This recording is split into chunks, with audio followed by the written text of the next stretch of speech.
Welcome to our Survivorship webinar series. My name is Andrea Bucalato, and as Program Manager of the Complementary Care Program at the Dartmouth Cancer Center, I'm pleased to welcome you to our program tonight.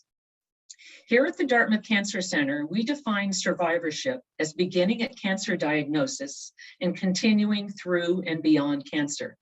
We consider family members to be survivors as well. The month of June is designated National Cancer Survivorship Month. Today and for the next 2 Thursdays, we offer evening events promoting health and wellness during and beyond cancer. We will be recording these presentations and they will be available on our Cancer Center website.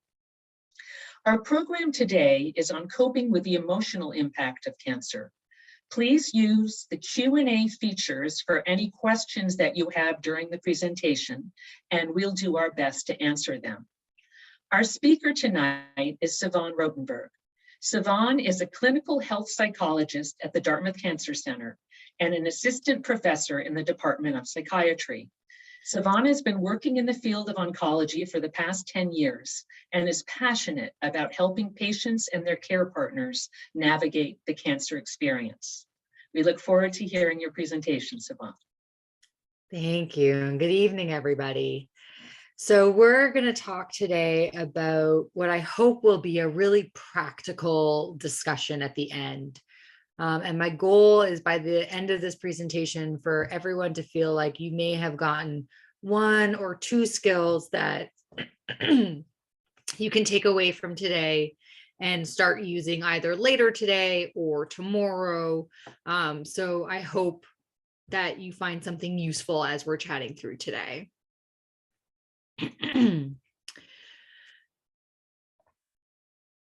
Let's see if it wants to work. There we go. So navigating the cancer experience can often feel like riding a roller coaster. There are times when you're gripping the restraints really hard, just doing your best to kind of get through. And when you reach that lull in the trip, for some people, they just notice that they're still gripping the restraints really tight. They haven't given themselves an opportunity to kind of loosen that grip a little bit, catch their breath, because they're waiting for that next drop to happen. And depending on where you are in this journey and who you are as just a person, different skills can be helpful as we're navigating these ups and downs and, taking things with you so that you can transition. There are periods of walking through the cancer experience where it really does feel like we're focusing on survival. And, if that's where you're at, that is a perfectly normal and typical place to be. And when feasible, when appropriate, thinking about how to transition towards thriving so that you can really have a thriving life, regardless of where you are in the cancer continuum. So over the course of today, we're going to go through 5 specific strategies that can be helpful when you're walking through this experience. And the first one is that there really is no right way to think or to feel when you're coping with cancer or cancer survivorship. So it's really common when someone is walking through the cancer experience to hear things like, just stay positive, you got to stay positive, stop thinking that way, don't think about the bad stuff, stop. And the truth is, we don't have a lot of control over how much we think and feel in any given moment. And oftentimes, some of the thoughts that you might be having, like, I'm feeling really scared about what's about to happen, or it's really hard not to know what's going on right now. Sometimes these thoughts come out of nowhere, and that can be really distressing, but sometimes they're also just really reflecting what you're actually feeling and what's really happening for you. And,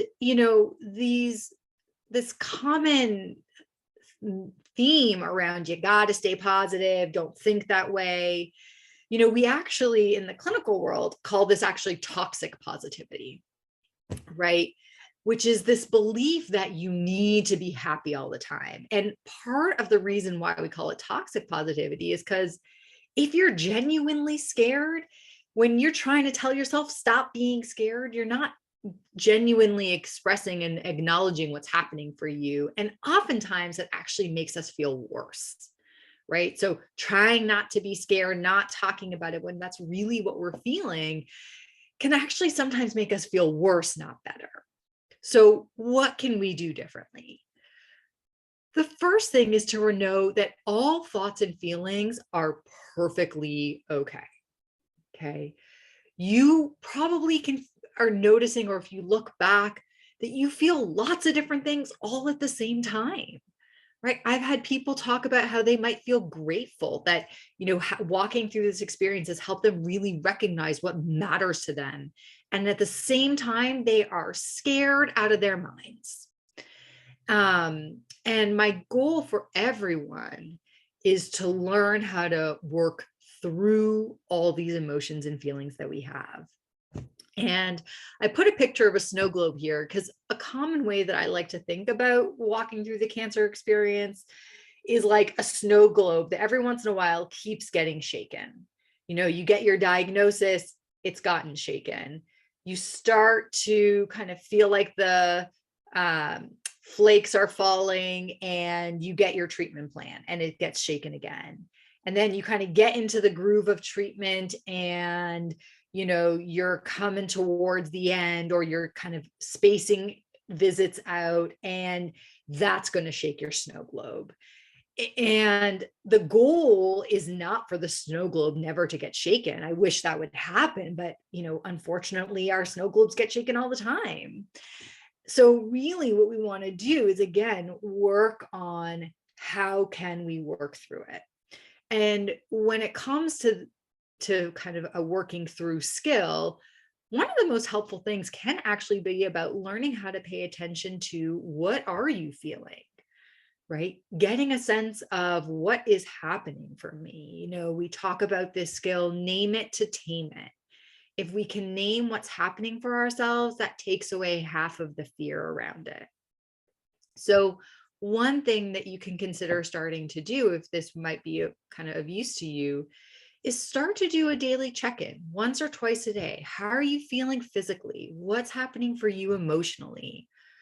What have you been doing so far today? And how is this connecting you to what matters most? We're going to come back and talk a lot about this throughout today, but really, I'm going to send this message a couple of times around staying connected to who you are as a person versus letting cancer taking over your life. And that's such an incredible and critical part of this whole journey. So we're going to come back and talk a lot about that today. Now, there's an important caveat to this, which is that I want you to pay attention to what's happening to you, but there's a really specific way in which I want you to do that, okay? So one specific way, or one helpful way of learning how to pay attention to yourself, is by using some mindfulness skills. Now, I know that mindfulness is very popular in the media and things like that. So if you're thinking, oh God, not another mindfulness talk, I promise I'm not going to go too far into it.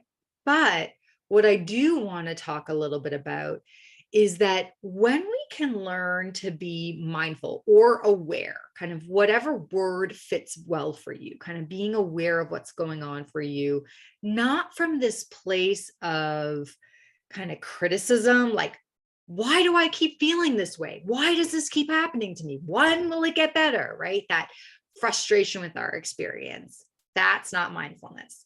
When we're mindful, think about another term that's often used is bringing in a feeling of curiosity. There's a reason I put John Kabat-Zinn's definition of mindfulness up on here, because that's the one that I personally really find a lot of connection with, right? Where we're really wanting to learn to just pay attention to what's happening to you in this moment, non-judgmentally, without kind of beating ourselves up for what's going on. Remember that idea of toxic positivity. I'm not supposed to feel this way, right?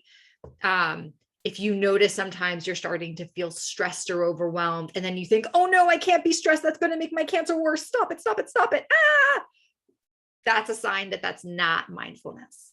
Okay. So we can be aware of what's happening to us, but that stop feeling stressed means that we're trying to fight what's happening for us. So the same behavior of kind of noticing that you're stressed, but with a sense of curiosity, like, oh, okay, I can feel the tension in my body. Let me take a step back. What's happening? What can I do about it? Really infusing a sense of curiosity around what you're feeling at this time can start to settle things down, because we're not freaking out all the time. And we're going to talk about kind of this reaction of responding to our feelings with kind of from a threat perspective in a moment. So we're going to come back to that. So as we become more aware of what's happening within us, around us, you can then use that information to inform your decision making. What are you going to do? Right? You know, if you think about this, like, you know, you notice that you're feeling really stressed, and you know that maybe going for a walk outside typically helps you kind of get through that and makes you feel better. Then when you can notice what's happening to you, you can make a lot better decision about what you're going to do to get through it. Right. So learning to be mindful, there's lots of different resources out there. We're not going to kind of go through all of them. I'm happy if you have questions about where to go and things like that, feel free to kind of ask. There are great free apps out there. There's websites. I do want to put a plug in that our patient and family support services often runs workshops in mindfulness and has different things going on in this realm. So definitely, if you're thinking, oh, I think I might benefit from bringing that into my life a little bit, please check out the resources and programs that we're running, because there's a lot of great stuff that's already being offered through our cancer center. Now, if you are a person who has a lot of thoughts and fears around recurrence, worries about your cancer coming back, all that kind of stuff, this is a specific place where clinically I really like to help bring in mindfulness for people and bring in those skills. And the reason is that many people often hope, want to just close the book on their cancer experience and never look back, right? And the problem with this strategy, I get the wish, I totally get the wish, but the challenge with that type of strategy is that we can't unsee things, right? You can't forget life experiences. And so you have been or are going through what is legitimately a very stressful experience. And it's important to remember that our mind is wired to protect us from threat. That is kind of one of the main kind of focuses of our mind and how it functions. It does a lot to keep us alive. And so when we try not to think about something, your brain perceives that thought as a threat, because we have really beautiful and sophisticated minds, but unfortunately they're not as clever as we think it is. So your mind doesn't know the difference between a thought that's going through your mind and a real threat, like coming across a bear in the woods. It treats them all the same.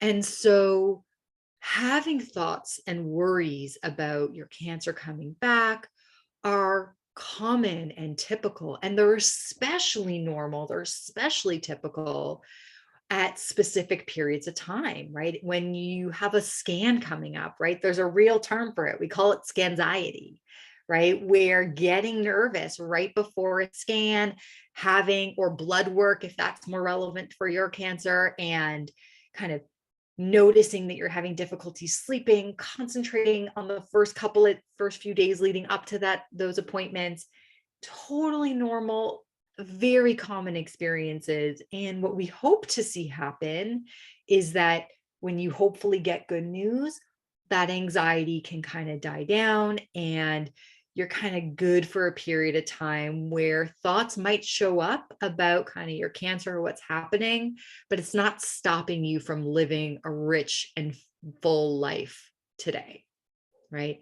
And so this is why mindfulness can be helpful, because when we're building this skill, we're really learning how to pay attention, notice what's happening, but kind of from this place of kind of taking a step back, almost like thinking about it like seeing it in front of you with this sense of curiosity, so that we can kind of continue to move through.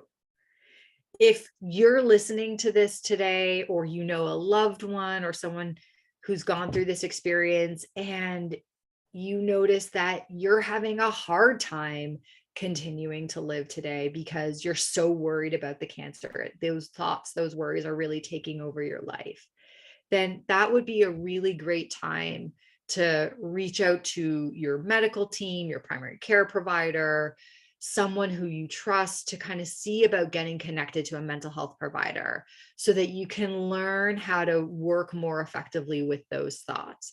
Again, we're not going to get rid of them. It's common and it's typical, but you can definitely learn how to work through them more effectively. So if that's something that's really kind of resonating for you, do know that there are many of us out there who are happy to help and figure out ways to get through that.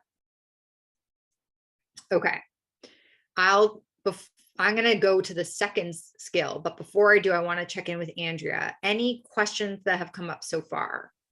No questions so far. Perfect. All right. So strategy number one, remember, there is no right way to think or feel. Strategy number two, develop a coping plan. Okay. So what I want you to all stop and just think about is when you feel really stressed, and don't think about right now, think about kind of times in your past. What has helped you get through that, right? We all have our own ways of responding to feelings. And again, I am going to say there really are very few right ways of responding to feelings. Okay. I am going to acknowledge, however, that some strategies are much more helpful in the long run than others, right? So turning to strategies like alcohol, drugs, or food do tend to help people feel better in the moment, and they tend to lead to much more or many more problems in the long run. And when we're thinking of building strategies, leaning on strategies, I want us to aim for strategies that are going to bring maybe a little bit discomfort in the moment, but are actually going to lead to long-term benefit, right? So commonly helpful strategies can be things like deep breathing, spending time with your loved ones, watching sports, if that's something that you enjoy, or doing things like exercise can be a great stress management, mood management strategy. Now, I do want to make a quick note about exercise. One, because 90% of the planet doesn't really enjoy exercise, so we got to acknowledge that. But two, especially if when walking through a cancer experience at this time and during survivorship, we do want to acknowledge that there can be some changes. So one of kind of the hardest parts about exercise, especially in the cancer context, is that kind of right during treatment, and typically for the first kind of year and a half after any kind of treatment, you may notice that you're going to have lower energy levels, right? And often when we have low energy, we tend to do less because we want to rest or kind of conserve our energy. And unfortunately, what can happen is we can get caught in this pretty vicious cycle where, because we're focusing on, oh, I don't have a lot of energy, I don't want to really do much, when we go think about doing something, we just start to maybe tell ourselves, there's no way I can do that. I don't feel like doing that. So we don't do it. Then sometimes we get frustrated and overwhelmed with ourselves for not doing it. And we kind of get caught in what we call this downward cycle, where we just keep getting less and less active. So I am going to say that unfortunately, the best way to break out of this cycle is to do some activity. Okay. Now, remember, temper expectations of ourselves, right? If you haven't really been active for a while and you used to be very active, we're not going to jump back in time to what you used to do, right? We got to kind of go low, start slow, grow slow, build back up. But what we want to just always be thinking about is we break these cycles by building upward cycles, forward momentum, right? So, if you're telling yourself, there's no way I can do it, and let's say you're thinking of going for a walk, can we start with 5 minutes? And just get really good at walking for 5 minutes, right? And then you build up from there and you build up from there. And thinking about that strategy can definitely be something that can help us get and move faster in the long run. All right. I know a lot of people wish that there was something we could do to really get them going with exercise. Fortunately, there isn't. Best we can do is just build momentum there. All right. I will say, as a caveat, here is a place where anything is better than nothing. 5 minutes is better than 0 minutes. 1 minute is better than 0 minutes. So really, depending on where you are in that journey, that is a philosophy that I'll often coach people on, right? Anything is better than nothing. We've got to get your body back into it. Okay. Strategy number 3. We're going to talk about shifting from worrying to problem solving. Okay. So working through the cancer experience can bring up a lot of what if thoughts. What if this happens? How am I going to manage that? What is this person going to do? What's going to happen over there? And one thing that I always like to remind people is that our minds are natural problem solvers, right? How many of us love solving somebody else's problem, right? Like, oh boy, and I'm really good at it too. Like, I'm phenomenal at solving other people's problems. I'm not always the best of my own, but I'm very good at solving other people's problems, right? And so because our mind is a natural problem solver, we tend at times to invest a lot of time, energy, and effort into trying to solve a problem before we even know for certain that there's a problem there that needs to get solved. Okay. And our time, energy, and effort is one of our most precious resources. So I often want people to learn to become very selective and picky about how are you going to invest this resource. And before cancer, you may have had a lot of energy to give. And so investing in this way and approaching life in this way may not have been a really big deal for you, right? And I want to acknowledge that, first off, cancer can help us see things differently. And your resources may not be the same now as they were before. And so you may be taking a step back and thinking, are you getting a really good return on your investment at this time? Okay. And if you're kind of taking this step back and we're saying, oh, well, it's not really good return of my investment, then let's talk about what else you can do. So here's one of my absolute favorite skills. I myself do it every time I'm in a period of high stress because it's just so darn helpful. So what you can do, one really practical, tangible thing that you can do to shift from kind of all these what ifs to problem solving is practice once a day, sitting down and just write everything that's going through your mind, right? I call it the brain dump. Get it all out of your head on a piece of paper. When things are rattling around in our brain, it's really hard for us to kind of manage it. And sometimes we keep things rattled in our brain because we're trying to remember it, right? So getting it out of your head on a piece of paper makes what's ever been in here way more accessible, right? Now we can see it, we can interact with it, we can deal with it. So after you've done that brain dump, you've written everything out, what I want you to do is go back over your list And ask yourself, is there anything that I can do about this right now with my hands, my feet, my mouth, right? Is there someone for you to talk to? Is there a phone you need to pick up? Is it like, oh, my body's aching and I got to move. So let's like talk about actually getting up and going to move those feet, right? So if there's really something that you can do about it right now with your hands, your feet, your mouth, then I want you to problem solve it. What are you going to do? Come up with that plan, right? Do you need to gather more information before you can actually problem solve? Okay, who's the people that you need to reach out to, right? Who are you going to get that information from? Do you have to go have a conversation with someone? If so, reach out to that person, find time to connect with them. Okay. But oftentimes when we're going back and looking through this, we can notice that we are worrying about things that we actually have no control over when it comes to your hands, your feet, your mouth. You know, people will talk about like, well, will my insurance cover my treatment? And they'll say, I've called my insurance company, I've made sure all the paperwork's in. Okay, in that instance, everything that was in your control, you have done. And so right now, in that very moment, there is nothing more that you can do.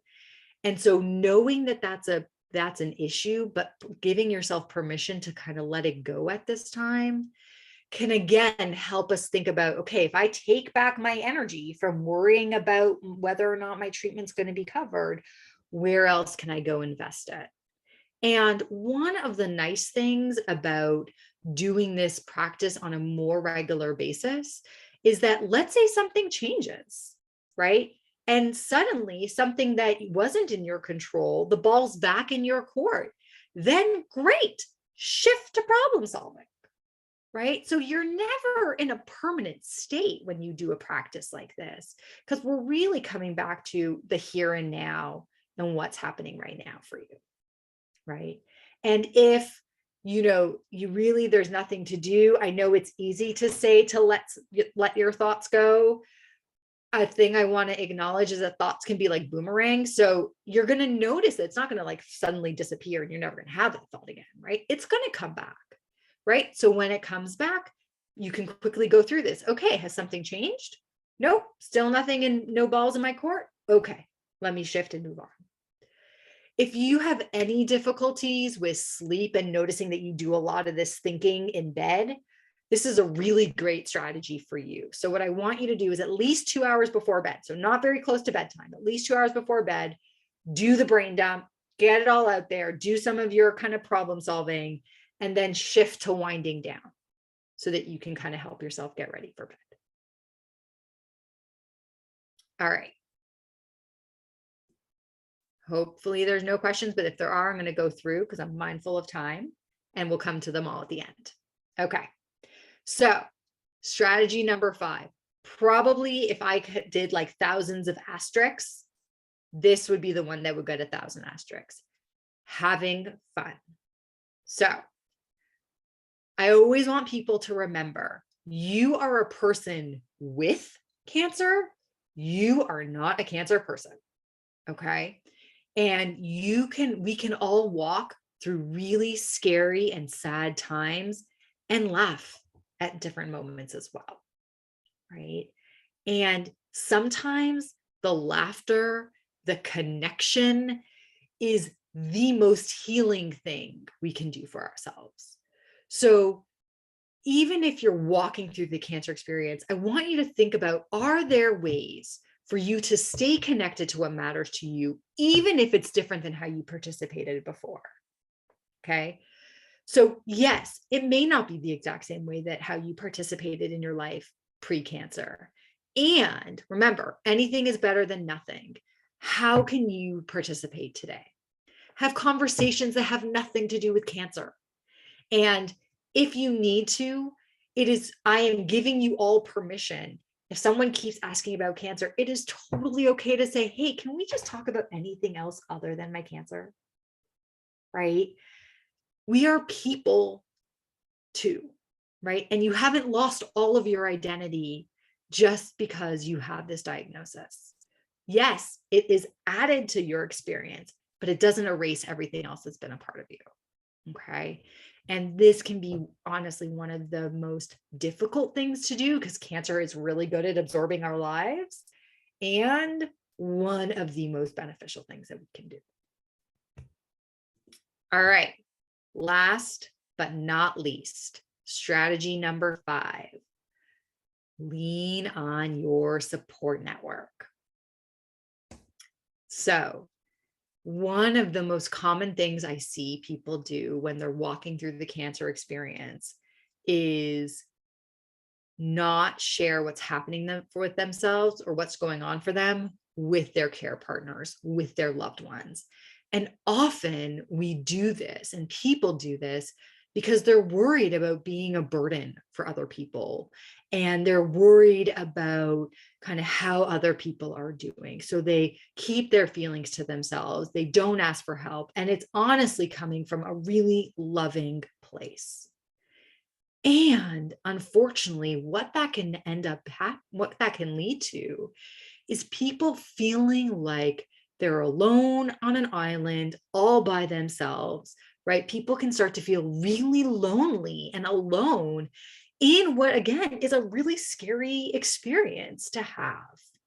Okay. And as humans, we are wired for connection, right? We are connected beings. It is what kind of is foundational to us. So speaking openly about your experience can help create close and connected bonds, right? It's so important to talk about what you need, what you want, what you are feeling, right? And,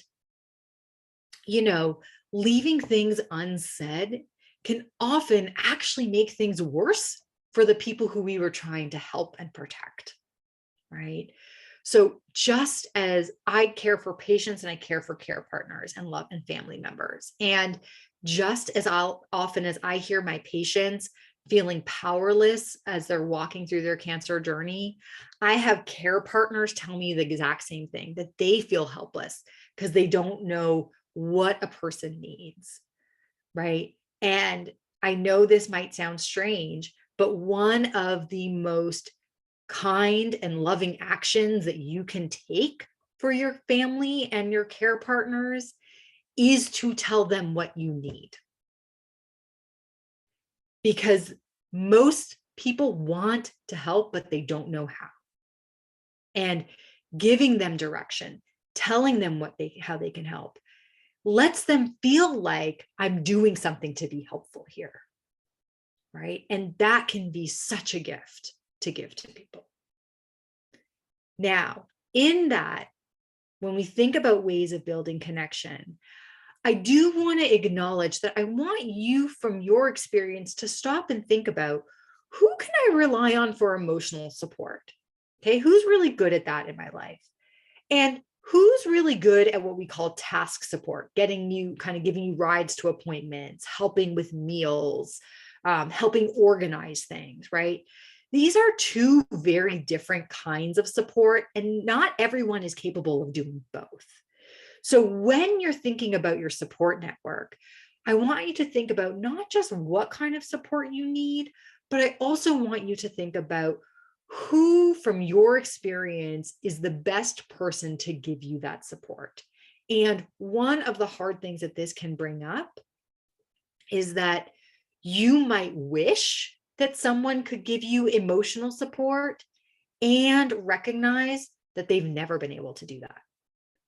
And so we want to kind of match these so that you stop feeling frustrated around waiting for someone to give you a type of support that they've never been able to do.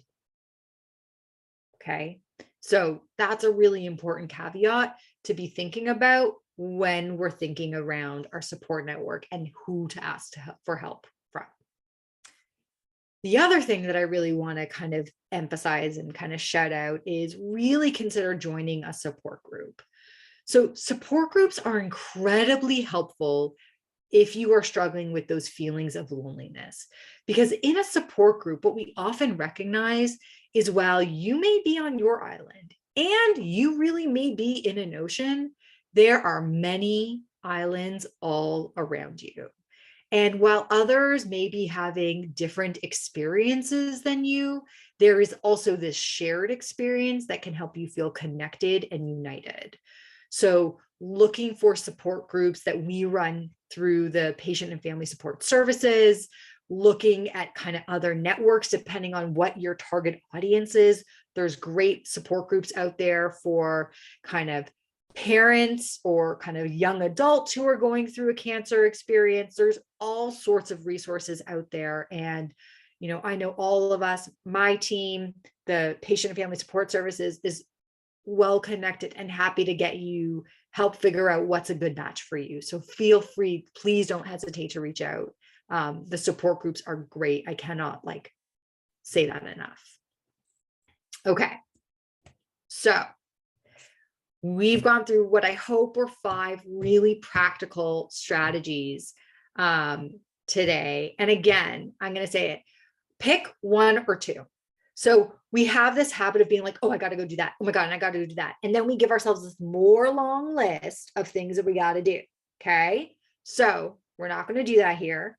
I want you to pick 1 or 2 things, work on bringing that into your life and try it out. Maybe you start doing one of these things and you realize that's not really for me. Great. You've learned something new. Maybe you pick one of it out, you bring it into your life and you're like, oh, okay, wait, no, this is really helpful to me. Let it sink into your life a little bit and then reflect. Do I need more tools? If so, get back on the website, rewatch this video, pick up another tool and bring it into your life. If not, let it be. Okay. That is it for me. So thank you very much for kind of joining, but are there any questions or anything that anyone wants to that I can help answer? So please write your questions in the Q&A section at the bottom of your screen, or you can write them in the chat.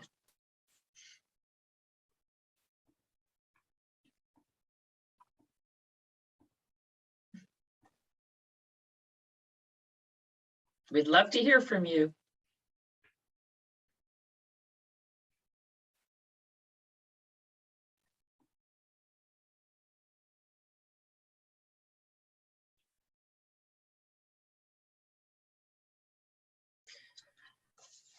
Here's a question. How do you find which support group will work best at Dartmouth Hitchcock?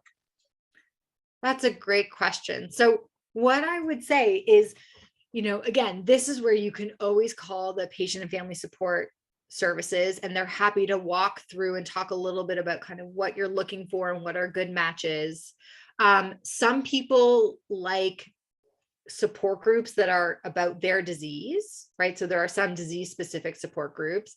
Here we also run a living with cancer support group, which, some people say well, I don't know if going to a support group about my disease is going to be good for me. That might start to make me think why is that person happening? Is that going to happen to me? So in that case, the living with cancer support group is a really great resource for you. But there are others. So again, I think trying to figure out which one is best for you is a conversation you can have with patient family support services, with your medical team. Any of those would be people who would be happy to chat with you about that. Several questions just came in. Can you speak more directly to cancers for which there are no cures? Sure. Yeah. So kind of how to live with, right? Living with cancer, right? And maybe that means we're living kind of longer lives with kind of metastatic disease. And again, I think for me, that's where I put so much importance around continuing to kind of hold your identity of who you are as a person and not as a cancer person, right? Being a person with cancer is so important. Staying connected to what matters to you, thinking about how is that achievable for the life that you have for kind of today. And I think sometimes that's easier than others, and I think if that's something that you find you're kind of having a hard time with of figuring out how to do that, that's a great reason to kind of reach out for help from a mental health provider, to see how can we help you do that. Because again, there are ways that we can help kind of give you tools and strategies to navigate that kind of terrain. Thank you. The next question, can you suggest a mindfulness app or where I can find a support service, I believe, related to mindfulness? Sure. So when it comes to mindfulness apps, I'm a big fan of the free ones because there's so many of them. But there are also paid ones that you can go for. So a couple of the free ones are things like Insight Timer is really popular. The Calm app has a free version that's pretty good. And I'm trying to think of my other favorite one just got closed, which makes me very sad. So I can't say that one anymore. If you go on the website, like if you type in mindfulness exercises or resources, there are hundreds of thousands that will come up. Dartmouth College actually has a pretty great resource page, believe it or not. So you can find things there. Those are usually my big hitters that I would say. There's also, I want to say it's Mindfulness Today or Mindfulness, the website. Something like it's one of those two. And they have a lot of great resources and like free audios that you can listen to and stuff like that. And I will say what is super key in this space, especially in the beginning, is that you're often like listening to people. And if you come across someone that you find very annoying and frustrating, try someone else, right? People will be like, oh, I can't stand their voice. And they just stop. And there are thousands of, like on YouTube, there's millions of different people. So if you find someone who you're like, I cannot handle this person, let them go, look for someone else. There's so much out there. Thank you, Sivan. Another question, how do you deal with financial insecurity that may occur because of early retirement due to cancer? Yeah, what an important question, and what a real hardship to kind of work through, right? And I think that this is, again, so I think there's a couple things here that are really important. One is I want you to think about, what are all the things that are in the resources that maybe you can go after. So this is where, if you are kind of currently a patient, I would say, please bring this up with your kind of medical team so that you can get support connecting to one of our social workers to see if there are grants or other things that may be available to you to kind of help kind of offset costs and things like that. If you're kind of in a survivorship perspective and you're not being seen by the cancer center specifically as often, talk to your primary care doctor about it as well and see what resources are out there. I don't know about all the practices. I know a lot of the DH practices now have like community health workers who are specifically there to help look at financial insecurity and other forms of social determinants of health and see what they can do. And so talking about it to kind of people in the medical system to see maybe what programs you can get connected to can be very, very helpful for that. Thank you. This one's more of a comment than a question. I've gotten great support from the Dartmouth Blood Cancer Support Group, which meets virtually on the second Wednesday of each month. Thank you very much for your comment on that. And another question, how do you find which support group will work best at DH? And then the next one was, is there a support group for esophageal cancer and is it available via Zoom? I'm happy to answer each of those. So to Jane, how do you find which support group will work best at DH? If you're asking about a cancer support group, please email us at cancersupport@hitchcock.org, and either Michelle or I would be happy to talk to you about which groups we offer and which group we think would be best for you. Berta, you asked, is there a support group for esophageal cancer and is it available via Zoom? At the Cancer Center, we do not have a group specifically for esophageal cancer, but I would recommend our Living with Cancer group, which is an open group for any kind of cancer at any stage and is a wonderful support community.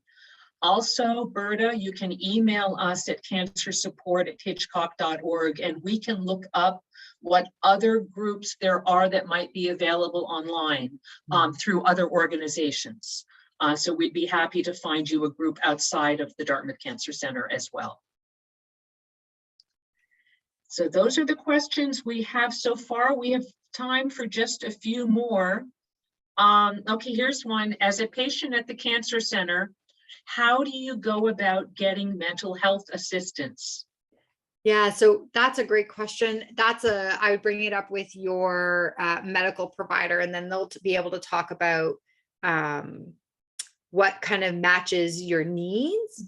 And for our service, so for the mental health team in the Cancer Center, that requires a referral from your medical oncology or really kind of your Cancer Center provider. So our service is specific for, I'm seeing now all the new branding, I'm going to get it wrong. Dartmouth Health Cancer, Norris Cotton Cancer Pavilion. I think I got it right. And we care for a couple people in other areas, but predominantly we're unfortunately just focused on the LEB specific area, and are hoping to expand services further out than that. But you can always talk to your oncology provider and they will help get connected to us. Here's another question. Do you feel that telehealth is as effective as in-person counseling? I love the question. Yes, it is. I will actually say for some of the work that I do, I actually think that telehealth has been more effective than in-person counseling, because oftentimes I will like share my screen and I'll write on the page and the person will write on it. So it's actually been really great. So telehealth, when it comes to face-to-face, is as effective. The research shows also that there is what's called kind of no difference really between Zoom, telehealth, and in-person. So both of those are very efficacious ways of providing care. There's also some research to show that even telephone interventions are on par or very close on par with in-person counseling. So absolutely, that can definitely be a really great way to access care. And I do want to acknowledge that getting connected to a mental health provider for in-person care is really hard right now. But depending on the state that you live in, if you have access to internet at home and a device that connects, and a device with a camera that connects to the internet, then if you can look at services in your whole state, call your insurance company and ask them, who are all the providers that you partner with in New Hampshire or Vermont? Opening yourself up to that whole state can really help with getting access to care. Because I have patients right now who, they live in Nashua, but their providers somewhere in, I don't even know, the north of Vermont somewhere, because the person also happens to be licensed in New Hampshire too. So from a patient perspective, you really just need someone who is licensed in your state. And again, you have access to internet. You can open yourself up to see about getting into care. But it is hard right now. I do want to acknowledge that it's not as easy to connect to services. Here's a question. What website will this be posted on? This will be posted on the Dartmouth Cancer Center website, and also on Facebook. And probably we're going to post all 3 of the webinars at the same time, which would mean you might need to wait a few weeks before this will be posted. I'm not certain about that, so you can keep checking back with us at cancersupport@hitchcock.org. The next comment or question, can we share our experiences with coping with disease? So it sounds to me, Sophia, that you would like to have an opportunity to share what has worked for you. If so, feel free to put it in the chat, and I can read it out loud. Because it's a webinar, we can't open up the mic for you. Yeah. I was also going to say, I think that's part where living with cancer is a great support group for that, to be able to talk about the experience of coping with a disease and living, kind of going through that process and what that means. And so if that's kind of a connection that you feel like would be valuable for you, consider that support group. It's a great group. The other program I'd always get people to think about is the writing program, which is really great when it comes to kind of sharing and expressing kind of what that experience has been like for you. That's a really great program that is offered.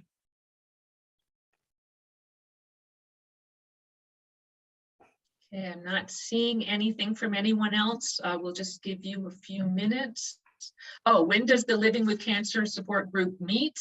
It's actually meeting right now. It meets the second and fourth Thursday of the month from 5:30 to 6:30. So please email us at cancersupport@hitchcock.org to express your interest in that group, if that's what you're asking, Julie, and we'll connect you to the facilitator, who would then ask you some questions to make sure it's a good fit for you. So thank you for asking. Okay, I don't see anything else. Oh, here we have a few more.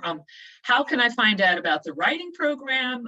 Same thing, email us at Cancer Support. The writing program is also on our webpage for the complementary care program at the Dartmouth Cancer Center website. It's also on the events page for Dartmouth Health, but you can come right to us and ask about it. It meets Tuesday nights with Marjorie Sada is our creative writing specialist. And so thank you for asking, Ronnie. And Sophia is sharing that it's worth mentioning that her strength comes from her faith in God. And we appreciate, Sophia, for you sharing that. Spirituality during cancer is really, really important. Yeah. Okay, let's see. I think that's the bottom of my list of questions. Let me just check the chat. Nothing else has come in there. So I want to thank everybody for joining us this evening and for your great questions. We hope you'll join us next week and the following. Next week, we're talking about survivorship, coping with brain fog. And the following week, we're talking about the survivorship program at the Dartmouth Cancer Center and the results of a recent survey that we've done to find out what people know about survivorship and what they'd like to have us offer. So we hope that you'll join us there. So thank you, Sivan. Very much appreciated your presentation, and I'm sure I will be watching this again myself. Thank you all for joining us. Good night. Right.